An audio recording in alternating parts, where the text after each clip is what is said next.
प्रथम पृष्ठ पर मंगलाचरण है, उस मंगलाचरण को हम पढ़ेंगे, आप लोग दोहराएंगे। अरिहंत को नमन, अरिहंत को नमन, सिद्ध प्रभु को नमन, सिद्ध प्रभु को नमन, आचार्य को नमन, आचार्य को नमन, उपाध्याय को नमन, उपाध्याय को नमन, सर्व साधु को नमन, सर्व साधु को नमन,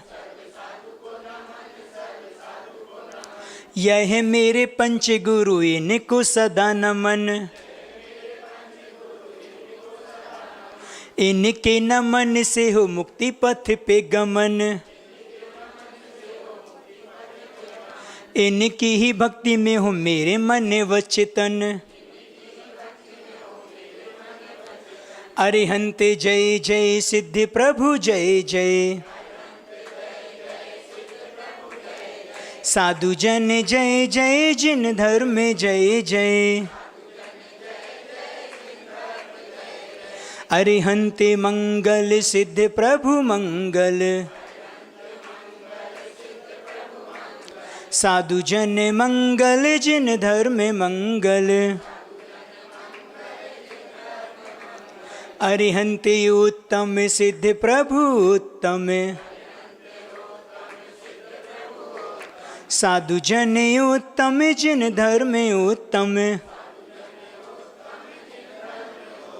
अरिहंत शरणा, सिद्ध प्रभु शरणा, साधु जन शरणा, जिन धर्म शरणा, चार शरण अग हरण जगत में, और न शरणा हितकारी, जो जन ग्रहण करे वे होते, अजर अमर पद के धारी, नमस्कार श्री अरिहंतों को, नमस्कार श्री सिद्धों को, आचार्यों को, उपाध्यायों को, सर्वलोक के संतों को, सर्वलोक के संतों को। अनंत आनंद सिद्ध परमेष्टि भगवंतों की, मूल नायक श्री शांतिनाथ भगवान की, वर्तमान शासन नायक भगवान महावीर स्वामी की, वर्तमान के वर्धमान हम सबके आराध्य गुरुदेव भगवान श्री विद्यासागर जी महाराज की, पूज्य विनम्र सागर जी महाराज की, 3 कम 9 कोटि मुनि महाराजों की, उत्तम क्षमा धर्म की। चलिए अपन शुरुआत करें। प्रतिक्रमण के पूर्व एक भक्ति होती है पंच महागुरु भक्ति, जिसमें 5 परमेष्टियों को नमस्कार करके उनका गुणानुवाद किया है। बड़ी प्यारी भक्ति है, गुरुजी का अनुवाद है, संस्कृत की नहीं पढ़ रहा, हिंदी की है। इसको अपन पढ़ेंगे, साथ साथ पढ़ेंगे, 2 लाइन हम पढ़ेंगे, 2 लाइन आपको पढ़ना है नीचे की।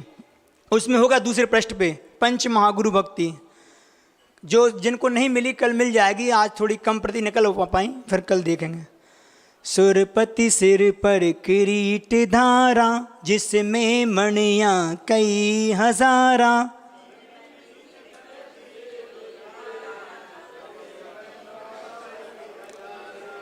थोड़ा अच्छा लय में पढ़ने का प्रयास करें एक साथ।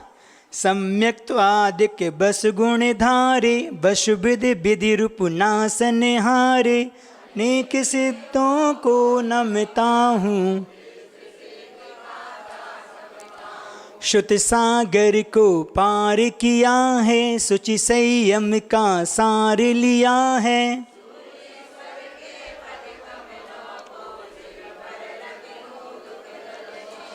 उन मार्गी के मद तम हरते, जिनके मुख से प्रवचन झरते, नष्ट हो सुमरण कर लूं समदर्शन के दीपक द्वारा सदा प्रकाशित बोध सुधारा। दे दे मुझको छाया तात विमल गुणालय सिद्ध जिनों को उपदेशक मुनि गणी गणों को।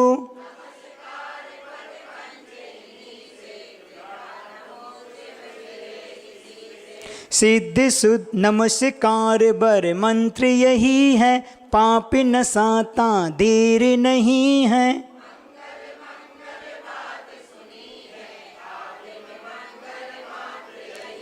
सिद्ध शुद्ध हैं जय अरिहंता गणी पाठ का जय श्री ऋषि संता।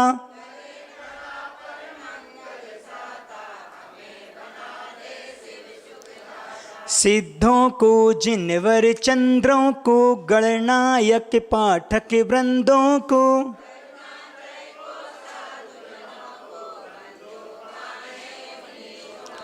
सुरपति चूड़ा मणि किरणों से लालित सेवित सतो दलों से।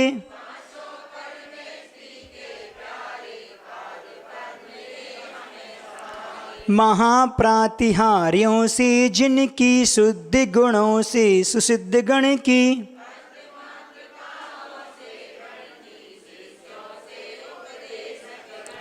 वशुद्ध योगांगों से मुन की करूं सदा दुति सुचि से मन की।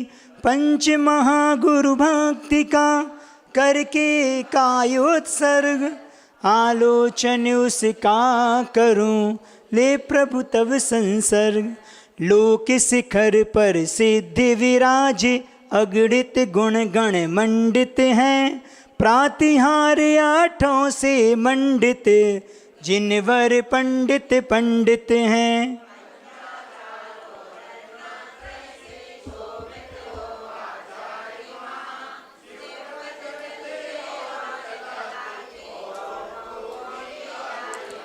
उपाध्याय उपदेश सदा दें चरित्र बोध का शिव पथ का। रत्नात्रय पालन में रत हो साधु सहारा जिन मत का। निर्मल कर कर निज मन को बंधु पूछूं अर्चन कर लूं। नमन करूं मैं गुणगण को कष्ट दूर हो कर्म चूर हो।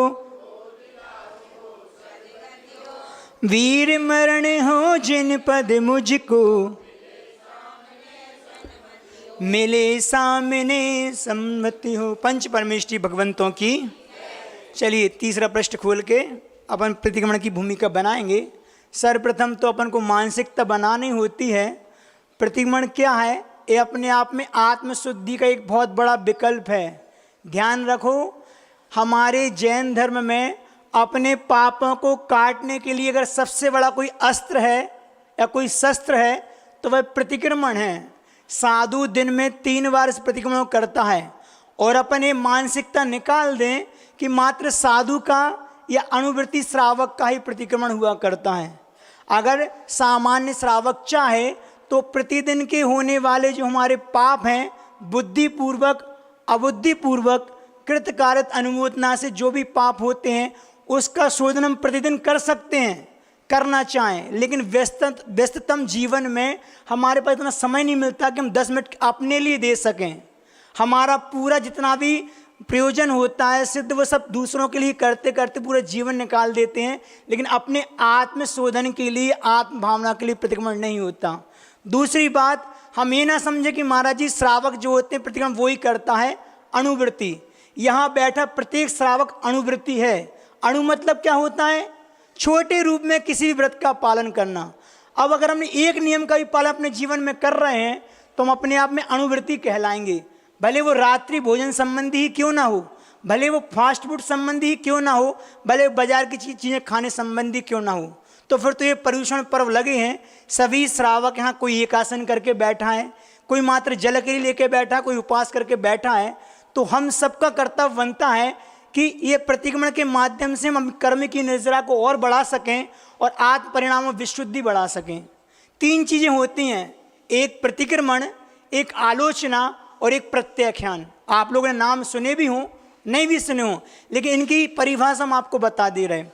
आलोचना तुरंत का होता है, वर्तमान का, एट प्रेजेंट। जैसे हमसे कोई गलती हुई, कोई चींटी पे हमारी लात चली गई, कोई जीव मर गया, कोई भी हमसे गलती हुई, तुरंत हे भगवान तच्मच्छामि दुक्कड़म, ये मेरा पाप क्षय को प्राप्त हो। वहाँ हमने 9 बार नमोकार मंत्र पढ़ लिया, ये हमारा क्या हो गया, उस समय का प्रतिक्रमण होगा, ऑन द स्पॉट। आलोचना इसको बोलते हैं। और प्रतिक्रमण किसको कहते हैं कि दिन भर में मेरे द्वारा जो पाप हुए, सुबह से लेकर शाम तक और शाम से लेकर रात तक का जो भी मेरे द्वारा पाप हुआ, उस पाप के शोधन के लिए हमने प्रतिक्रमण कर लिया। दूसरा ये हो गया प्रतिक्रमण का रूप। और प्रत्याख्यान क्या होता है, आगामी काल में मेरे द्वारा कोई पाप ना हो, इसलिए हम पहले ही से इसका संकल्प कर ले रहे। जैसे मान के चलो मेरा आज एकासन था, तो मैंने एकासन करके 9 बार नमोकार मंत्र पढ़ कायोश्वर कर लिया। अब सीधे कल सुबह 11 बजे महाराज जी के आहार कराने के बाद हम एकासन करेंगे। तो तत्संबंधी, भोजन संबंधी और जो येष्णा शुद्धि संबंधी जो दोष थे, उन सारे दोषों से हम बच गए। भोजन संबंधी कथा भी नहीं करेंगे। तो अगर वास्तव में देखा जाए तो ये प्रतिक्रमण में तीनों गर्भित हैं। आलोचना भी होगी, इसमें प्रत्याख्यान भी होगा, और अपने आप में प्रतिक्रमण तो है ही। इसलिए जितनी अपन एकाग्रता से इसको करें, इसको छोटे में ना लें।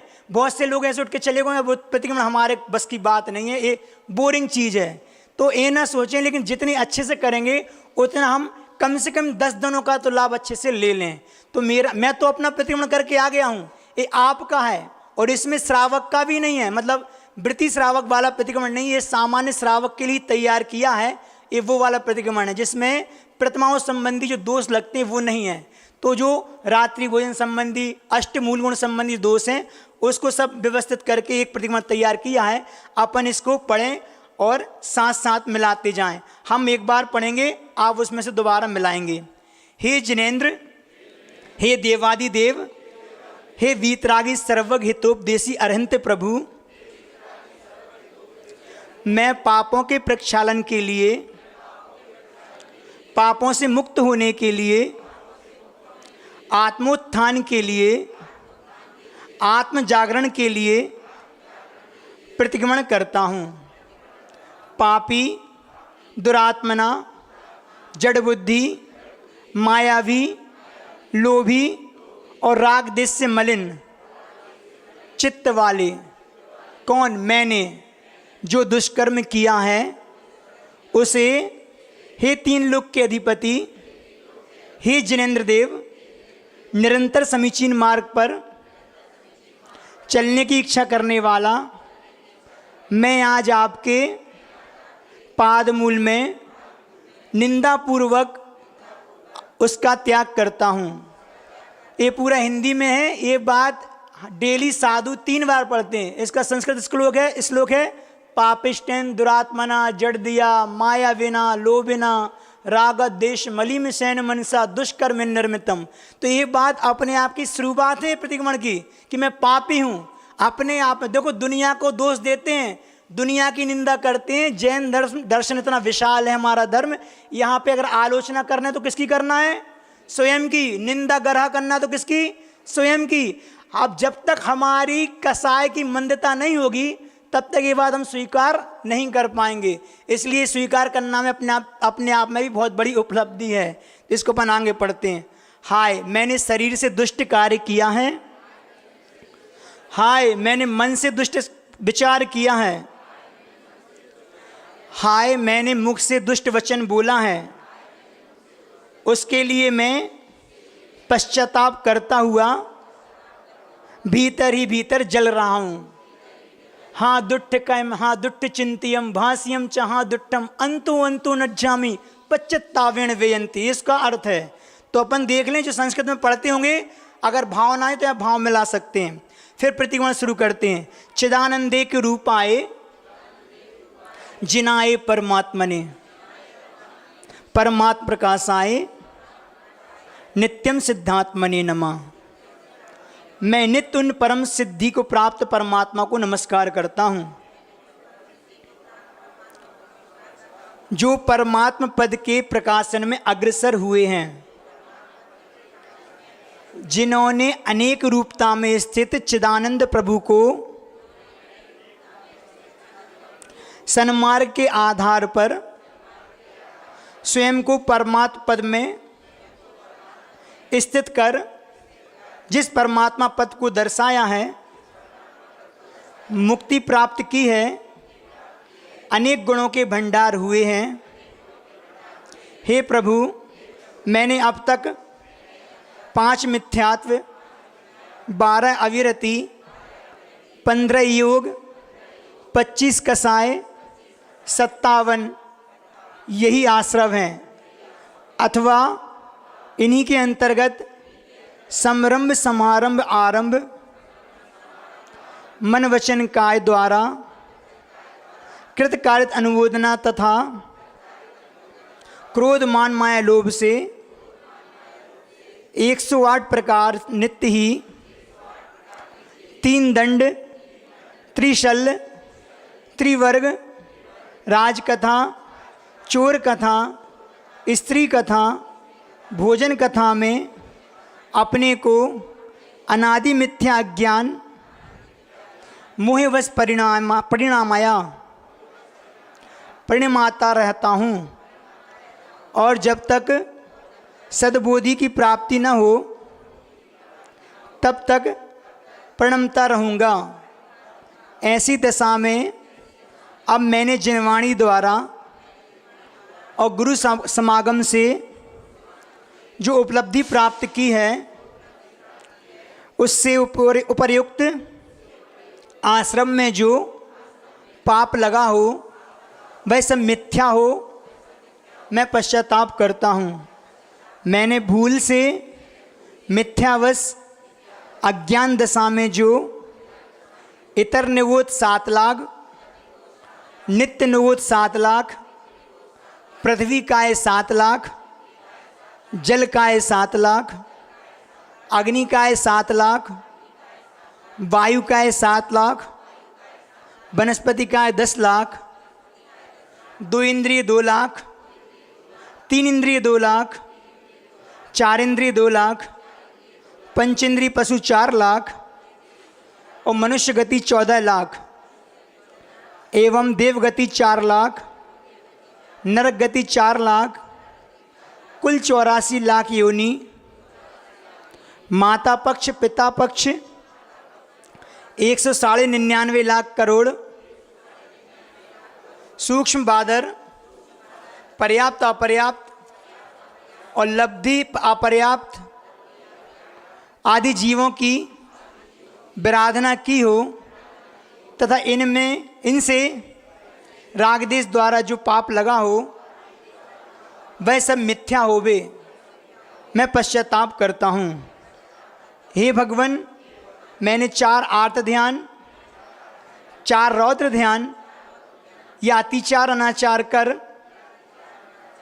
तथा 30 जीवों की प्रार्थना की हो, सप्त व्यसन सेवन किए हों, सप्त भयों का अष्टमूल गुण व्रत में अतिचार लगे हों,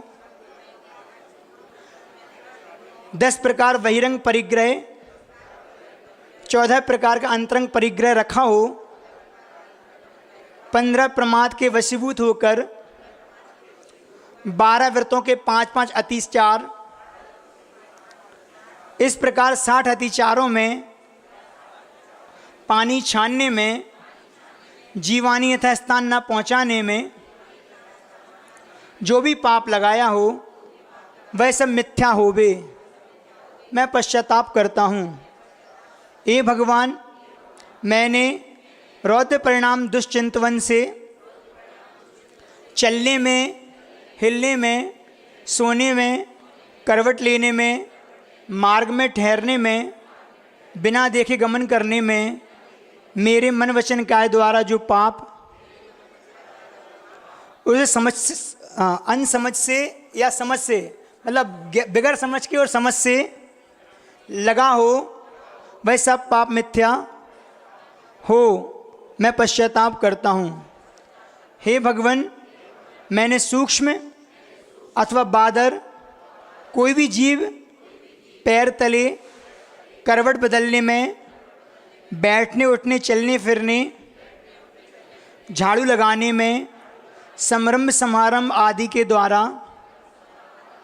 रसोई व्यापार इत्यादि आरंभ में सताए हों, भय पहुँचाया हो, मरण को प्राप्त हुए हों, दुख का अनुभव कराया हो, छेदन वेदन से मन वचन काय द्वारा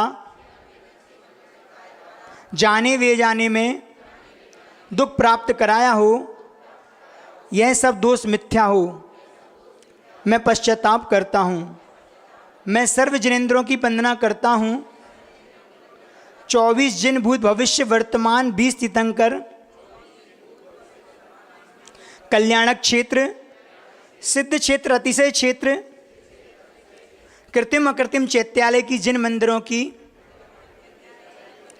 जिन चैत्यालयों की वंदना करता हूँ, मैंने सर्व मुनि आरिका, श्रावक श्राविका, 11 प्रतिमाओं में स्थित साधर्मी बंधुओं की बिना समझे अनुभवी संसारी भव्य जीवों की जो निंदा की हो, कटुक वचन कहे हो, आघात पहुंचाया हो, विनय न की हो तथा अन्य जीवों की निंदा गरहा की हो, वह सब पाप मिथ्या हो, मैं पश्चाताप करता हूँ। हे प्रभु, मैंने निर्माल द्रव्य का उपभोग किया हो, सामायिक के 32 प्रकार के दोष लगाए हों, जिन मंदिर में 5 इंद्रियों के विषय व मन के द्वारा विषयों में प्रवृत्ति की हो, भगवान पूजन में या भगवत पूजन में जो प्रमाद किया हो, मैंने राग से, द्वेष से, मान से, माया से, खेल तमाशे में, नाटक गृहों में, नृत्य गान आदि सभी सोसाइटियों में, पिक्चर में ग्रहित अग्रहित मिथ्यात्व द्वारा जो कर्म नौ कर्म संग्रहित किए हों व जो भाव दूसरों के प्रति अहित के हुए हों, वह सब मिथ्या हो, मैं पश्चाताप करता हूँ। जुआ, मांस, मदिरा, शिकार, वेश्यागमन, चोरी और परस्त्री गमन, इन सप्त व्यसन सेवन में जो पाप लगा हो, तस्मिच्छामि दुक्कड़म। देव दर्शन, पूजन, साधु वैयावृत्ति, स्वाध्याय, संयम पालन, इच्छाएं सीमित करना और अर्जित संपत्ति का सदुपयोग, इन षड आवश्यक पालन में अतिचार पूर्वक जो दोष लगे हों, तस्मिच्छामि दुक्कड़म। इष्ट वियोग, अनिष्ट संयोग, पीड़ा चिंतन और निदान, ये 4 आत्र ध्यान, हिंसानंद, मृषानंद, चौर्यानंद और परिग्रहानंद, ये 4 रौद्र ध्यान, ये ध्यान रखना। ये 4 प्रकार के आत्र रौद्र ध्यान के नाम बता रहे हैं, तो पढ़ते पढ़ते अपन को पता भी, कुछ 16 जो ध्यान होते हैं, आत्र रौद्र, धर्म और शुक्ल ध्यान, इसके बारे में अपन को पता रहता है। तो ये इनके द्वारा जो पाप लगे हों, तस्मिच्छामि दुक्कड़म। राजकथा, चोर कथा, स्त्री कथा और भोजन कथा करने में जो पाप लगे हों, तस्मिच्छामि दुक्कड़म।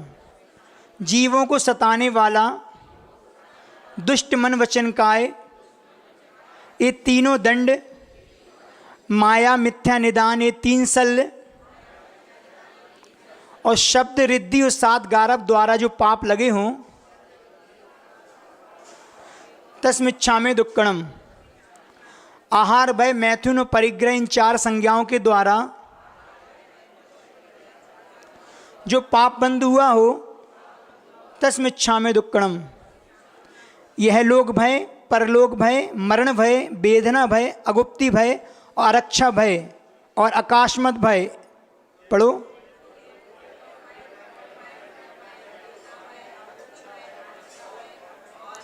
अकस्मात भय द्वारा जो पाप बंद हुआ हो, तस्मिच्छामि दुक्कड़म। जाने अनजाने में और भी जो दोष लगे हों, तस्मिच्छामि दुक्कड़म। हा दुट्टकयम हा दुट्ट चिंतियम भाष्यम च हा दुट्ठम अंतो अंतो नच्छम्मि पश्चात्तावेन वेयंतु। हाय हाय, मैंने दुष्ट कर्म किए, मैंने दुष्ट कर्मों का बार बार चिंतन किया, मैंने दुष्ट मर्म भेदक वचन कहे, इस प्रकार मन वचन काय की दुष्टता से मैंने अत्यंत कुत्सित कर्म किए, उन कर्मों का मुझे अत्यंत पश्चाताप है। मेरा समस्त जीवों के प्रति मैत्री भाव रहे, सब जीव मुझे क्षमा प्रदान करें, मेरा क्षमा भाव बने, कर्म क्षय का उपाय करूं, मेरा समाधि मरण हो, चारों गतियों में मेरा भाव निर्मल रहे, यही प्रार्थना है। मुझे निरंतर शास्त्राभ्यास की प्राप्ति हो, सज्जन समागम का लाभ हो, दोषों को कहने में मौन रहूं, अपने देशों को त्यागने व प्रायश्चित का भाव हो, परोपकार मिष्ट वचन प्रतिज्ञाओं पर दृढ़ रहूं, चारों दान के भाव बने। हे भगवान, जब तक मेरा भवभ्रमण न छूटे, आपकी शांत मुद्रा व अपने कर्म क्षय का प्रयास, बीतराग प्रणति केवल ज्ञान द्वारा, आत्महित का मनन मुझे गति गति में प्राप्त हो, यह अंतिम निवेदन है। मेरा हृदय आपके चरणों में लीन रहे, शीघ्र भव पार हूँ, यही मेरी प्रार्थना है। यहाँ पे हम 9 वर्ण मुकार मंत्र पढ़ के आत्मशुद्धि का संकल्प करेंगे।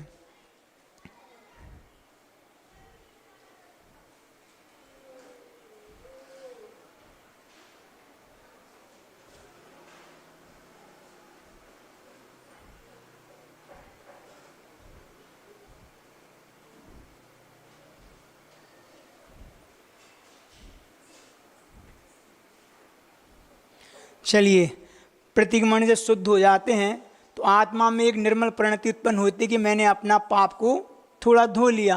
तो पाप से हल्के होते हैं तो आत्मा भी थोड़ी हल्की होती है। तो गुरुदेव हमेशा कहा करते हैं कि पहले प्रतिक्रमण, चाहे वो वृत्ति श्रावक हो, चाहे वो साधु लोग पूछते हैं महाराज जी पहले सामायिक कर लें बाद में प्रतिक्रमण। तो शास्त्रों में आया है आवश्यकों के अपने अपने समय निश्चित हैं। तो हमारे तो 6 आवश्यकों में पहले प्रतिक्रमण है, बाद में सामायिक है। पहले अपनी आत्मा का शोधन कर लिया, इसके बाद हल्के हो गए, अब शांति से बैठ के सामायिक करो। सामायिक क्या है? समता का नाम सामायिक है। समता सर्वभूतेषु संयमेषु भावना आत्रोत परित्यागस तद्धि सामायिकम मतम। सामायिक की परिभाषा बताई है कि उस इतने समय के लिए जितनी हमने सीमा बांध ली, एक अंतर्मूर्त के काल के लिए हम आत्रोत ध्यान से मुक्त होकर, क्योंकि ग्रस्त में जीवन है हमारा, ग्रस्त का पूरा जीवन हमारा आत्रोत ध्यान के साथ ही गुजरता है। एक समय के लिए भी ऐसा समय नहीं मिलता गृहस्थी में कि हम धर्म ध्यान कर सकें। इसलिए थोड़ा सा समय निकाल के सामायिक के समय हम धर्म ध्यान करें, इसकी भूमिका सामायिक में होती है। शांति से बैठ जाएं, कुछ नहीं करने का काम ही सामायिक में है। महाराज जी क्या करें सामायिक में? कुछ भी नहीं, बुद्धिपूर्वक किसी चीज़ का भी चिंतन ना करें। अबुद्धिपूर्वक जो हमारे दिमाग में आ रहा है उसको दिमाग में ठहरना न दें, आता रहे निकलता रहे, बस हम शांति से 48 मिनट कम से कम बैठें। और जो आवृत्ति हैं जिनकी प्रतिमा नहीं है, प्रयास कर सकते हैं सामान्य श्रावक 24 मिनट बैठने का भी प्रयास करें तो ये बहुत बड़ी उपलब्धि होगी।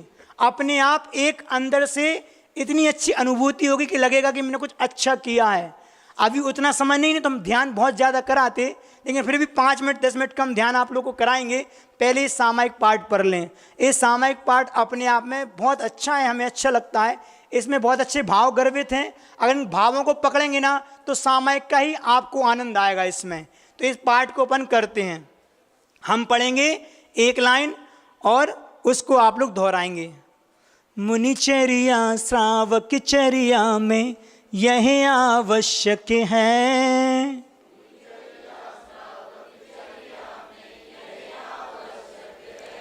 ममता तजना समता भजना ही सामायिक है।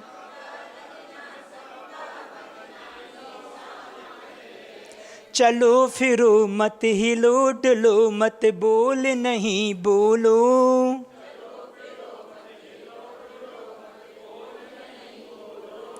कुछ ना सोचो कुछ ना चाहो बस निश्चल हो लो।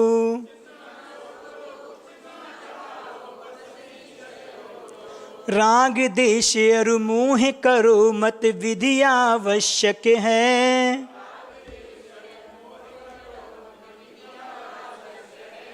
ममता तजना समता भजना ही सामायिक है।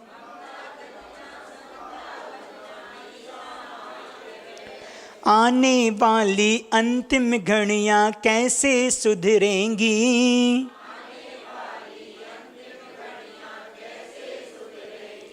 जीवन की दुर्लभतम घड़ियां यदि ये बिगड़ेंगी। अरे संभलना आज संभल जा अति आवश्यक है।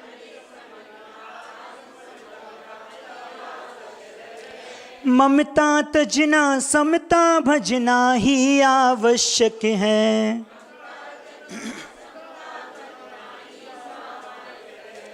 क्षमा भाव से क्रोध जीत लो मान विनय धर के।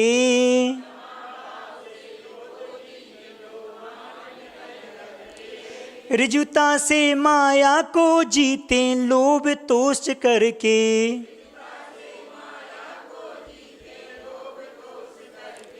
विषय विजेता कसाई जेता ही इस लायक है। ममता तजना समता भजना ही सामायिक है। आवश्यक में आवश्यक हो आवश्यकता है।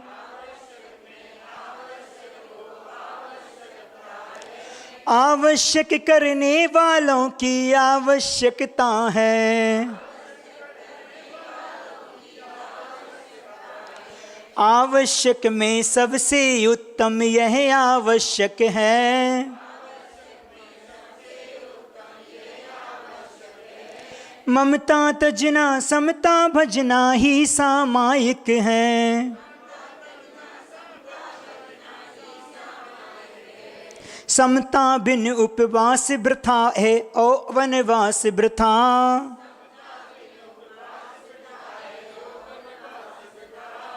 समता धन की संत जनों को सुखदायक है। नहीं मौन ध्यान अध्ययन अध्यापन जानो व्यर्थ प्रथा है। भूल जाते। समता धन की संत जनों को शिव सुखदायक है। ममता तजना समता भजना ही सामायिक है।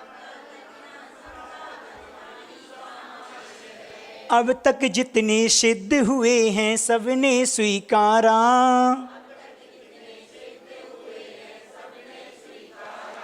सिद्ध हो रहे आगे होंगे सामायिक द्वारा।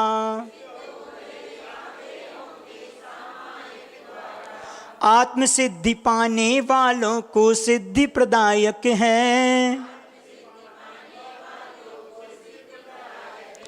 ममता तजना समता भजना ही सामायिक है। कुछ भी टूटे कुछ भी फूटे यह सब जग रूटे।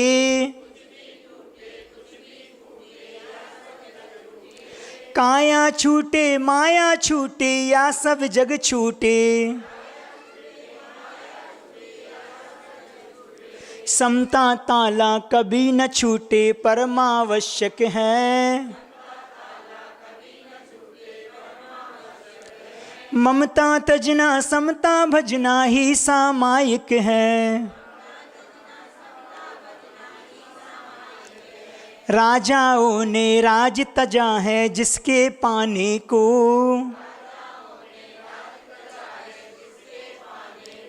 सम्राटों ने ताज तजा है जिसको पाने को। वै दुर्लभ सामायिक कर लो जो आवश्यक है। ममता तजना समता भजना ही सामायिक है। जन्म मरण में लाभ हानि में हर पल समता हो। शत्रु मित्र में कांच कनक में समता समता हो। समता लाओ सुख सब पाओ यह सुखदायक है। ममता तजना समता भजना ही सामायिक है। सर्व गुणों का यह खजाना निज को पाना है। इसको लेने कहीं न जाना निज में आना है। आत्म शांति की यही विधि है यही विधायक है। ममता तजना समता भजना ही सामायिक है। सामायिक जप सामायिक तप सामायिक व्रत है। ध्यान दुग्ध धारा से निकला सामायिक घृत है। आत्म तत्व के अन्वेषी को नित्य आवश्यक है।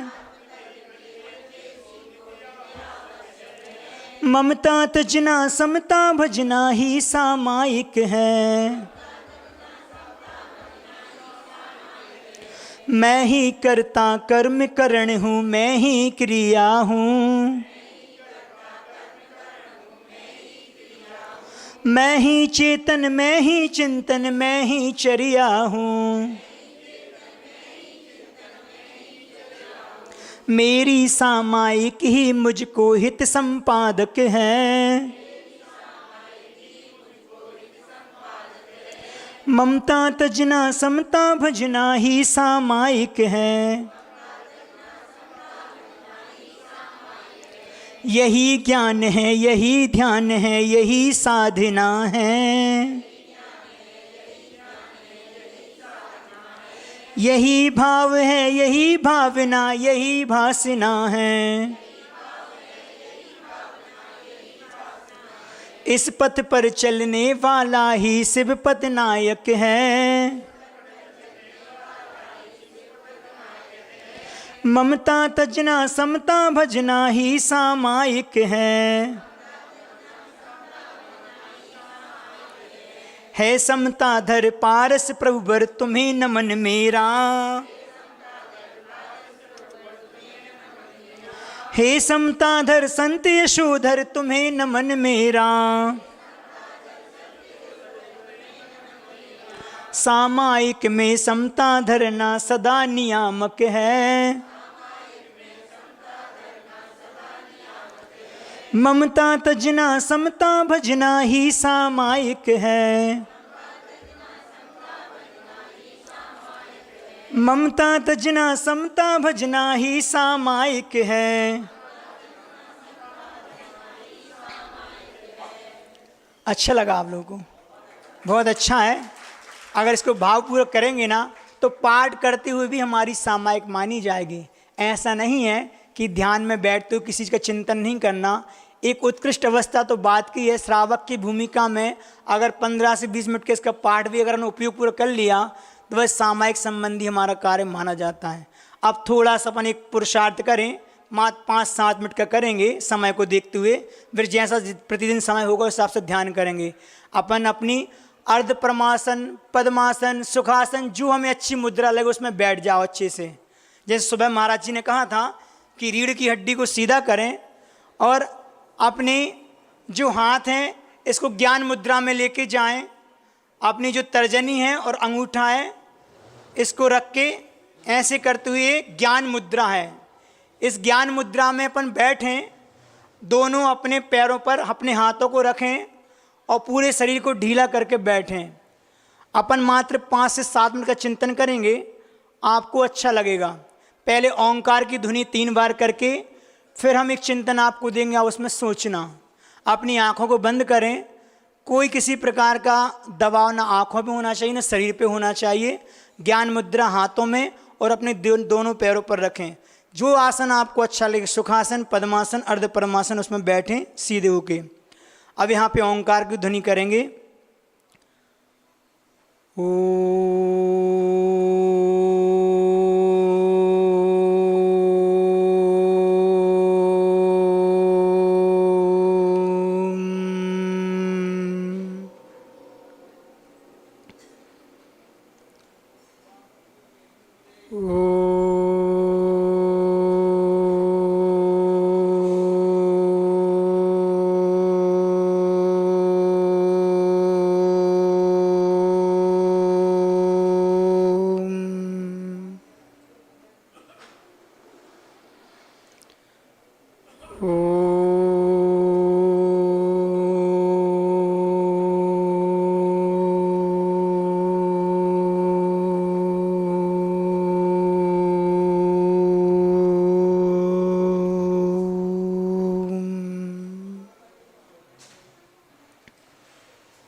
आज उत्तम क्षमा का दिन है। जिस क्षमा को हम दिन भर से सुन रहे हैं, उसको हमने अपने जीवन में कितना महसूस किया, आज हमने उसको अपने अंतरंग में कितना अनुभव किया, हम खुद देख रहे हैं इस बात को। क्या वास्तव में जिसके प्रति मेरा द्वेष का भाव था, जिसके प्रति अंतरंग में ईर्ष्या के भाव थे, उन भावों को हमने दूर किया कि नहीं किया? हम सोचें कि ऐसा कौन व्यक्ति है जिससे मेरा अभी भी बैर है, जिसका स्मरण मात्र से हमारे अंतरंग में एक हलचली हो जाती है। हे भगवान, आज मैं वो पुरुषार्थ भी करूँगा कि जिसके प्रति मेरा देश का भाव है, वह मेरा क्षमा के भाव में परिवर्तित हो।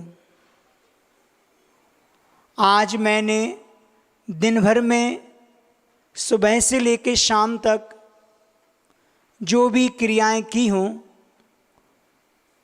मैंने सुबह से लेकर शाम तक वचनों का प्रयोग जो भी किया हो, या सुबह से लेकर शाम तक हमने मन में जो भी विचार लाए हों, वह मन वचन का एक ही क्रिया में जो भी अच्छा बुरा चिंतन किया हो, उन सब चिंतन में मैं विचार करता हूँ कि मैंने कितना पाप कमाया, मैंने कौन कौन से कृतकार्य अनुमोदना से, मन से, वचन से, काय से दोष किए। हे भगवान, अनादिकाल से आत्म और ध्यान के साथ ही ये जीवन मैंने गुजारा। वो समय एक पल भी नहीं आया कि मैंने शुक्ल ध्यान का अनुभव किया हो। धर्म ध्यान भी बहुत दुर्लभ है। इस मनुष्य पर्याय को प्राप्त करके भी और धर्म ध्यान भी मैं नहीं कर पाया। मैंने प्राणी मात्र के प्रति मैत्री के भाव नहीं रख पाए, इसीलिए मेरे अंदर एक कलुषता है। दुखी जीव को देखकर मेरे अंदर करुणा के भाव नहीं आए, गुणीजनों को देखकर मेरे अंदर हर्ष का भाव नहीं आया, जिनसे मेरी विचारधारा नहीं मिलती उनके प्रति मेरा माध्यस्थ भाव नहीं हुआ। मैं राग, देश और मोह के प्रपंच में ही फंसा रहा। मैंने 3 लोक को जाना, 3 लोक के बारे में चिंतन किया, मैंने श्रद्धा भी की, लेकिन 3 चीज़ को नहीं छोड़ पाया। जाना तो 3 लोक, लेकिन 3 चीज़ जो छोड़ने की हैं वह आज तक नहीं छूटी। मेरा राग, मेरा द्वेष और मेरा मोह है। हे भगवान, अशुद्ध काया में रहते हुए भी रत्नत्रय की पवित्रता हमने अभी तक प्राप्त नहीं की। वह पवित्रता मेरे जीवन में आए। वह पवित्रता एकमात्र अहिंसा धर्म के पालन से ही आएगी। वह अहिंसा के भाव, वह क्षमा के भाव अभी तक मेरे अंतरंग में नहीं आए। मैं उस क्षमा को प्राप्त करूं, प्राणी मात्र के प्रति मेरी क्षमा के भाव हों। मैं सभी जीवों को क्षमा करता हूं, सभी जीव मुझे क्षमा करें। इन्हीं भावनाओं के साथ मैं आज अपने अंतरंग को शुद्ध करता हुआ क्षमा के भाव से अपने अंदर भर रहा हूं। मैंने बुद्धिपूर्वक किसी से कसाई की हो, क्रोध किया हो, उसको भी मैं त्यागता हूँ। अबुद्धिपूर्वक जो मैंने कसाई की हो उसका भी मैं त्याग करता हूँ। मैं अपने आत्मस्वरूप का चिंतन करता हूँ कि मेरी आत्मा कैसी है, तो मैं देखूं कि जो उपयोग में मेरी स्थिरता है उस अपेक्षा से तो मेरी आत्मा शुद्ध है। शुद्धोहम निरंजनोहम आनंद स्वरूपोहम अनंत स्वरूपोहम केवल ज्ञान स्वरूपोहम द्रव्य कर्म रहितोहम मिथ्यात्व रहितोहम बुद्धोहम प्रशांतोहम नित्यानंद स्वरूपोहम सल्लत्रय रहितोहम भाव कर्म रहितोहम अनंत ज्ञान स्वरूपोहम ज्ञानानंद स्वरूपोहम सोहम सोहम सोहम। हे भगवान, जैसे आप सो वैसा मैं, आप और मैं में कोई अंतर नहीं है। जिस अवस्था को आपने प्राप्त किया, आने वाले समय में मैं भी इस अवस्था को प्राप्त करूंगा, ये मुझे विश्वास है। इसी विश्वास के साथ मैं आज का ध्यान पूर्ण करता हूँ। एक बार ओंकार की ध्वनि और करूँगा।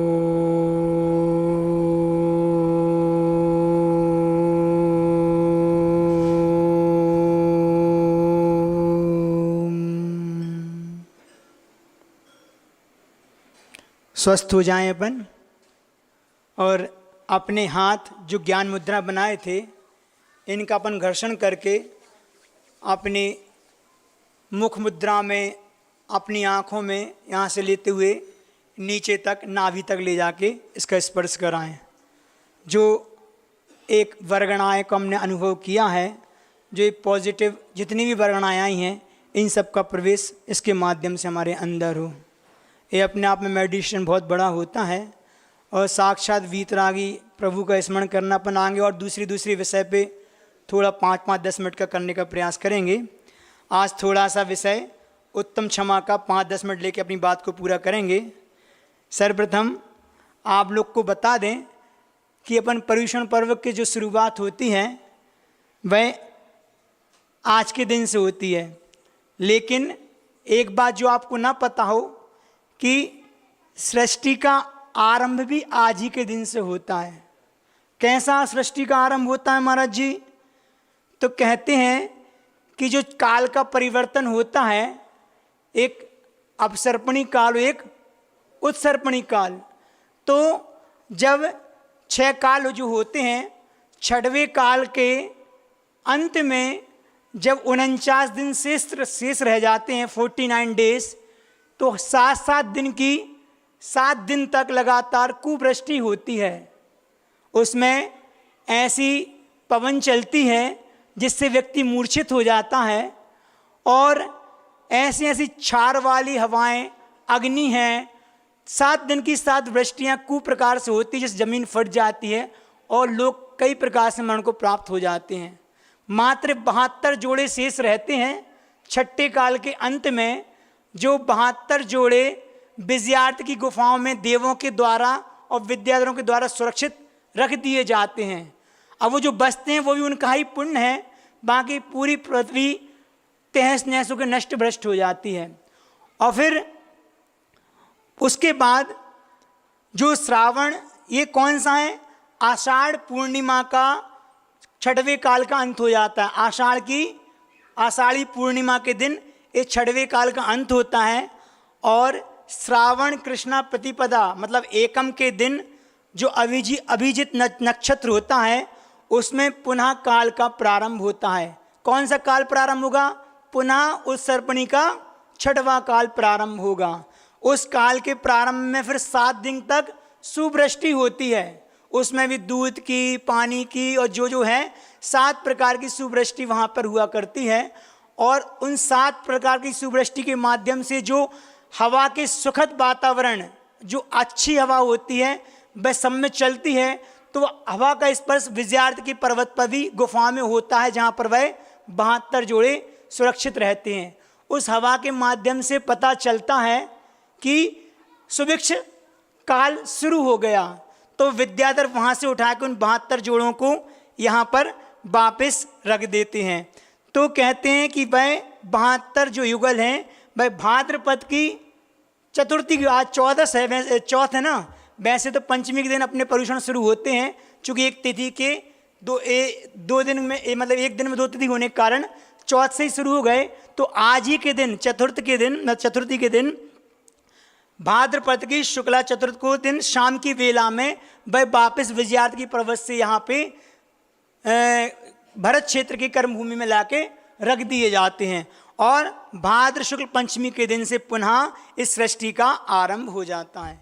तो ये आज का दिन जो जितना भी संघर्ष किया, एक नए युग की शुरुआत होती है, लोगों में हर्ष होता है।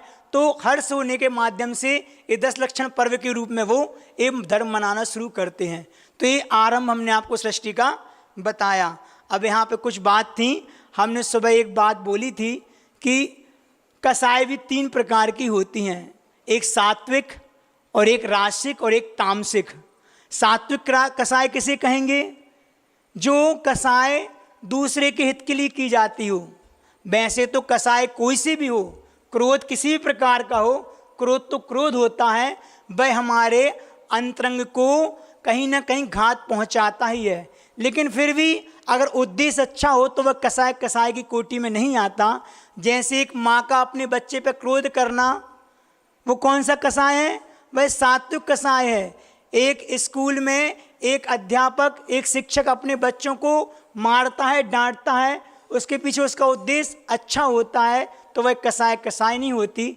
कुल मिला के जो हमारे हित के लिए, हमारे अच्छे के लिए जो कसाय हुआ करती है, वह कसाय कौन सी होती है? वह कसाय सात्विक होती है। और दूसरे नंबर पर जिसको अपन राजसिक कहते हैं, मतलब राजशाही वाली, बिना किसी प्रयोजन के अपना एक रौब दिखाना, अपनी क्रोध को भड़काना। कहते हैं ना कि हमारा स्वभाव ही ऐसा है। कुछ लोग बोलते हैं कि मेरा स्वभाव है कि वचन ऐसे ही निकलते कठोर। अरे उस स्वभाव को बदल भी तो सकते हैं। हमारा स्वभाव नहीं, वो तो विभाव है। स्वभाव को भूलकर हम इस प्रकार के जो क्रूर कठोर वचन बोलते हैं, गाली वाले वचन बोलते हैं, वो सारे हमारे राजसिक, जिसमें हमारा एक रौब दिखे। और तामसिक, इसका और गाढ़ापन जिसको कहते हैं क्रूरता की एक सीमा नहीं है, जिसकी शुरुआत ही गाली के वचन से होती हो और जिसका अंत भी गाली के वचन से, जिसका रटंत गाली में हो जाता है। ऐसे भी लोग होते हैं जिनका गाली के बिना, कसाय के बिना, दूसरों को देख के ईर्ष्या के परिणाम बने ही रहते हैं। व्यक्ति हमेशा अपने दुख से दुखी नहीं होता, वह दूसरों के सुख से दुखी होता है। तो ऐसे लोग भी होते हैं ईर्ष्या जलन वाले कि जिनको दूसरों की अच्छाई नहीं दिखती और वह कसाय के परिणाम करते हैं। तो 3 प्रकार की कसाय होती हैं और हमने 6 कारण हैं कि जो कसाय हमारे लिए बनती हैं कारण। तो कौन से कारण हैं वह 3?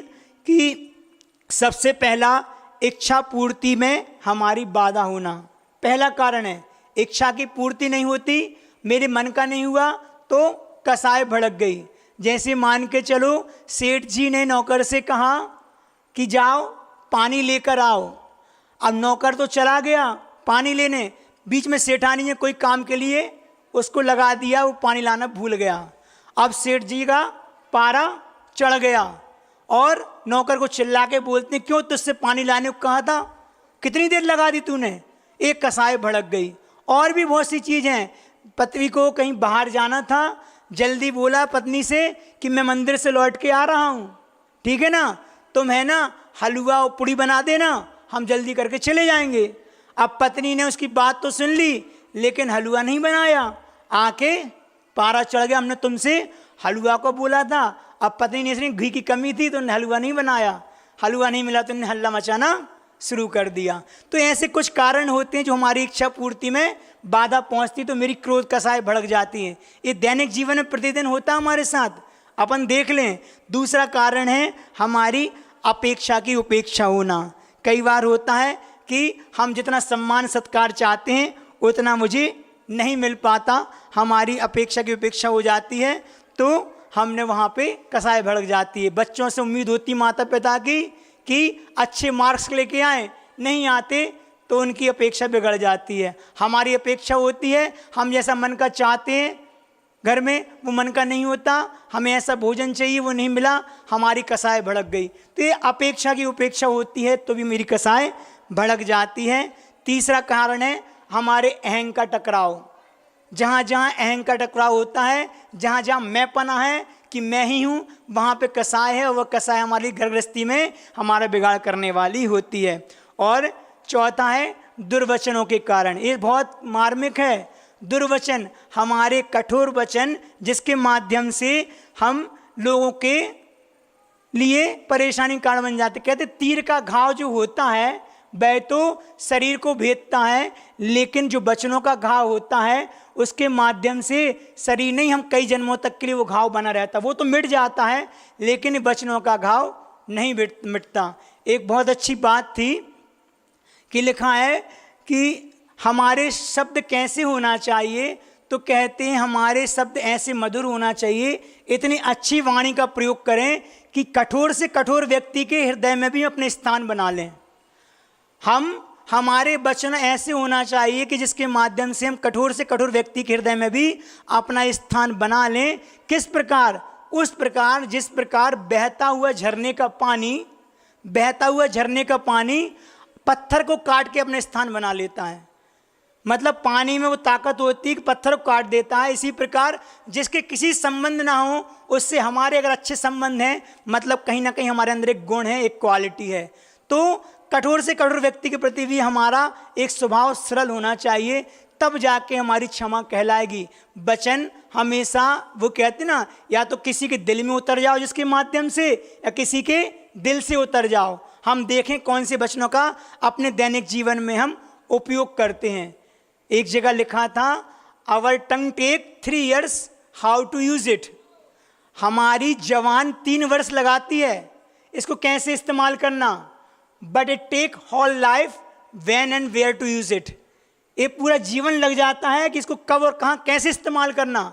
बोलना तो 3 साल में सीख जाते हैं, लेकिन कब और कहाँ कैसा बोलना ये पूरा जीवन लग जाता है। तो दुर्वचन जो होते हैं वह हमारी क्रोध में कारण होती है। वाणी का संयम बहुत बड़ा संयम माना जाता है, इस पर हमारा प्रयास होना चाहिए। देखो द्रौपदी के वचन ही थे जो महाभारत पैदा करने वाले थे। मात्र 2 शब्द कहे थे। महाभारत की शुरुआत द्रौपदी के उन वचनों से हुई थी, अंधों के अंधे पुत्र, इतना ही तो बोला था।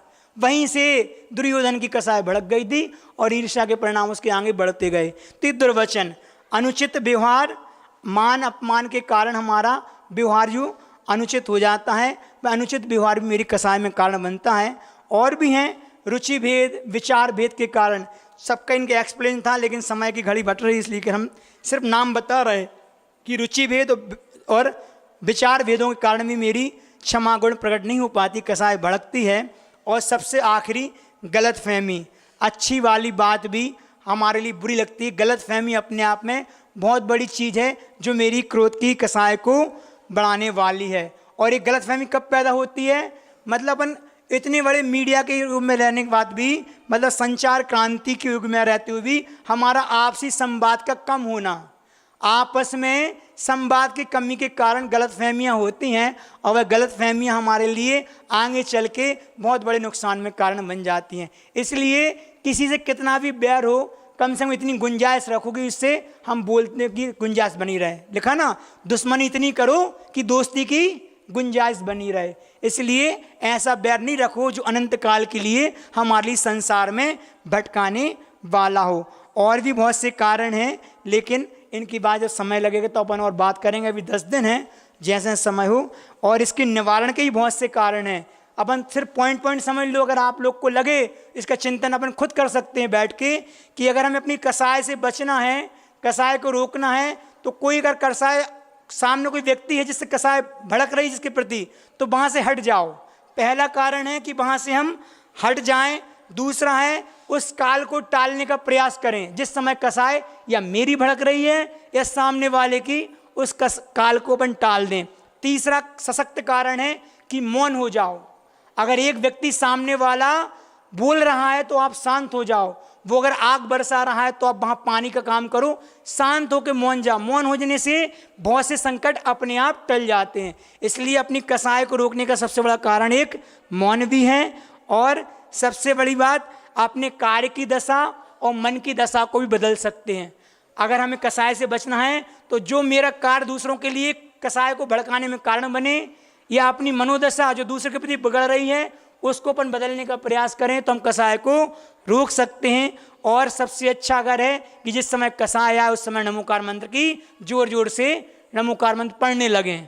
नमोकार मंत्र पढ़ने से भी हमारे अंदर की कसाय चली जाती है। लेकिन हम इतने प्रयास कर लें तो अच्छी बात है। ध्यान रखो, छोटी छोटी क्रोध उत्पन्न करने वाली बातों में, छोटी छोटी क्रोध उत्पन्न करने वाली बातों में मुस्कुराने की कला में ही जीवन का आनंद है। अपन छोटी छोटी बातों में जो क्रोध उत्पन्न होता है उसमें थोड़ा सा मुस्कुरा दें तो हमारी आधी क्रोध ऐसी निकल जाए और हमारा जीवन प्रसन्न रहे। तो हमेशा हम स्वयं स्वस्थ रहें, प्रसन्न रहें, और मेरे माध्यम से दूसरे जीव प्रसन्न और स्वस्थ रहें, ऐसी भावना भाना चाहिए। हमने सुबह कहा था कि धर्म की शुरुआत परिवार से होती है। तो हमारा कर्तव्य बनता है कि परिवार का प्रत्येक सदस्य मेरे माध्यम से दुखी ना हो। किसी व्यक्ति को मेरे माध्यम से संक्लेश नहीं होना चाहिए। अगर किसी को दुख का कारण मैं बन रहा हूँ या बन रही हूँ तो वो मेरा धर्म नहीं कहलाएगा। इसलिए जिस परिवार में, इस घर में रह रहे हैं, जितने सदस्य मेरे घर में हैं, वह सब हमसे खुश रहें, तब हमारी वास्तव में जीवन का विकास कहलाएगा। कुछ मैंने सीखा, ये समझा, तब मुझे वो जीवन में उतारने का अवसर प्राप्त होगा। आप लोग अपने जीवन में चीज उतारें। इन्हीं भावनाओं के साथ मैं अपनी वाणी को यहाँ पे विराम देता हूँ। अंत में एक छोटा सा मैंने भजन का सोचा था, लेकिन समय हो गया है। देख तो ले वो भजन है कहाँ। हाँ ठीक है, एक भजन के साथ हम यहाँ पे अपनी वाणी को विराम देंगे।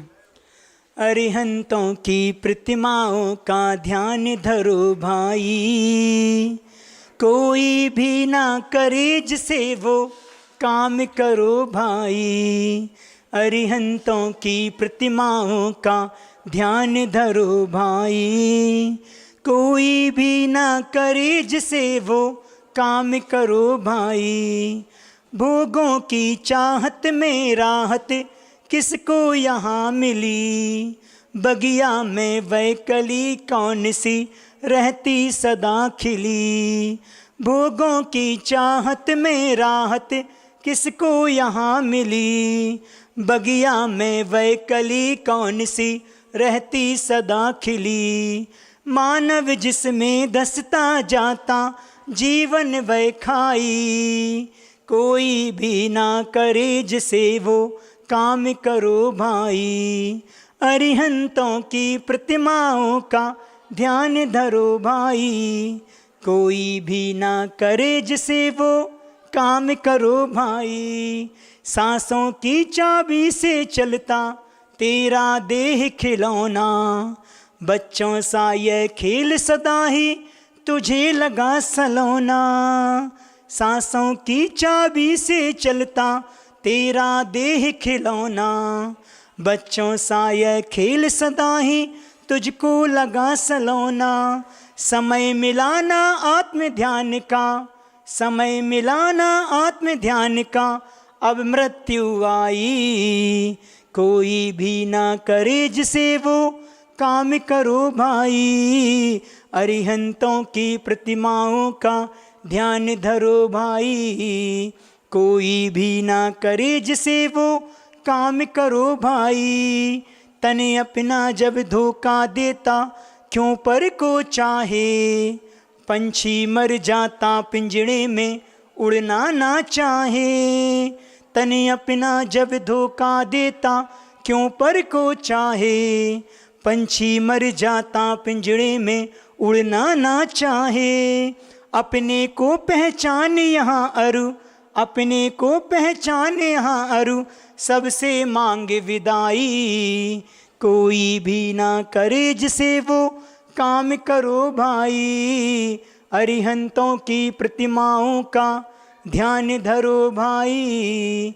कोई भी ना करे जिसे वो काम करो भाई।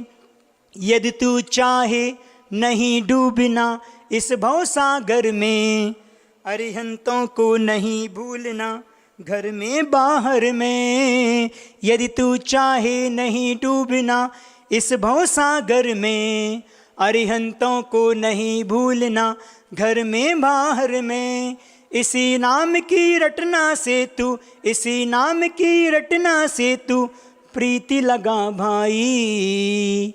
कोई भी ना करे जिसे वो काम करो भाई। कोई भी ना करे जिसे वो काम करो भाई। अरिहंतों की प्रतिमाओं का ध्यान धरो भाई। अरिहंतों की प्रतिमाओं का ध्यान धरो भाई। कोई भी ना करे जिसे वो काम करो भाई। कोई भी ना करे जिसे वो काम करो भाई।